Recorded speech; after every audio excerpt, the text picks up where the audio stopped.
Namaste. Welcome to another episode of My India, My Pride series. We have studied four rulers of Luna dynasty who were the descendants of Manu. Before we go further, let us learn about four rulers of Solar dynasty. As you may recall, the first man on earth, Manu, had two sons, Aila and Ikshwaku. Descendants of Aila became Chandravamshis or descendants of Luna dynasty, and descendants of Ikshwaku were called Suryavamshis or descendants of Solar dynasty. Let us study a few important rulers of this dynasty. Trishanku is one of the important ruler mentioned in scriptures. Trishanku is commonly referred through mention of Trishanku heaven or Trishanku Swarga. The word Trishanku has come to denote a situation where you are neither able to reach your destination nor come back to your starting point. In simple words, you can say a situation where you are in a fix or hung situation. There is a story behind Trishanku. Let us see why this condition is called Trishanku. King Trishanku was a righteous king of Ikshwaku dynasty who ruled his subjects very dearly. Trishanku was also known as Satyavrata and his wife was called Satyavrate. Trishanku was the father of Harishchandra, who sacrificed his empire and even sold his wife and son to meet the demand of Vishwamitra and kept his word. Before becoming a king and when he was still a prince, Satyavrata had made mistakes. He once kidnapped a married woman and later he had killed a cow which Vashishta was rearing and consumed its flesh without following any scriptures or tradition. When Vashishta comes to know of what Satyavrata did, he curses him and says, "You abducted a woman when she was getting married. You have stolen and eaten the flesh of a cow like a pishacha.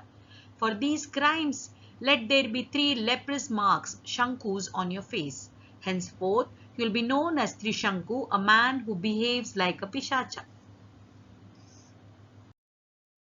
He realizes that no yajna can revoke Vashishta's curse. In total despair, Trishanku goes to forest, starts chanting on Devi's mantra, collects some firewood and tries to jump into the fire.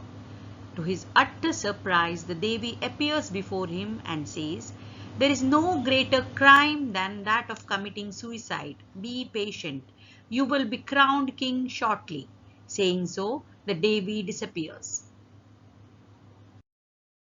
Trishanku is elated to note that Devi had nullified Vashishta's curse. His Pishachatva had left him. Trishanku realizes his mistakes, mends his ways and rules his kingdom wisely. He is blessed with a noble son called Harishchandra.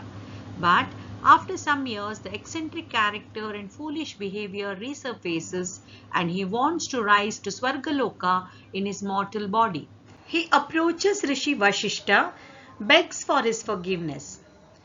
He also expresses his desire and requests him to help him to go to heaven with his mortal body.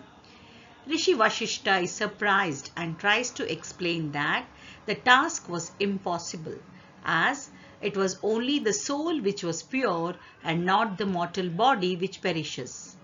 It was only through the soul one could enter heaven. But Trishanku does not get convinced and insists upon going to heaven with his body. When Rishi Vashishta firmly refuses, Trishanku gets angry and gets up to punish Rishi Vashishta.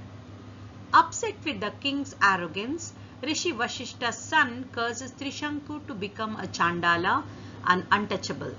Trishanku is dejected, yet does not leave his determination and approaches Rishi Vishwamitra. Rishi Vishwamitra was the arch-rival of Rishi Vashishta and performing penance to be as superior as Rishi Vashishta. When Rishi Vishwamitra listens to the wish of Trishanku, he feels that this would make him greater than Rishi Vashishta and agrees to send him to heaven with the mortal body. He offers all the powers of his penance performed for several years and sends Trishanku to the heavens. However, he gets a setback as the Devas deny entry to Trishanku as his desire was not righteous and push him back to earth. Rishi Vishwamitra gets mighty angry at the behavior of the Devas and stops the falling Trishanku. He then creates a whole new heaven at the place where Trishanku was hanging upside down in mid-air. The heaven Rishi Vishwamitra creates was even more splendid than the original heaven, and all were awestruck by the power of Rishi Vishwamitra in creating a separate world altogether. Rishi Vishwamitra then tells Trishanku that he would be there in this heaven and named it as Trishanku Swarga. However, as Trishanku had committed a mistake in offending Rishi Vashishta and also asking for something which was undesirable, he was to be in this heaven hanging upside down all the time. Trishanku understands his mistakes and abides to it.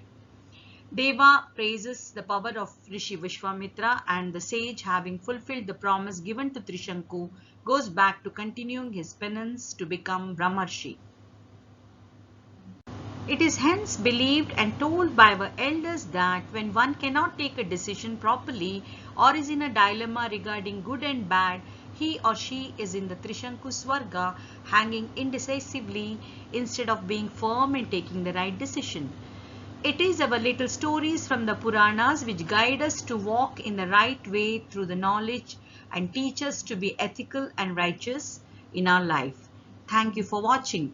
We have used pictures and materials from various websites. We sincerely thank the sources.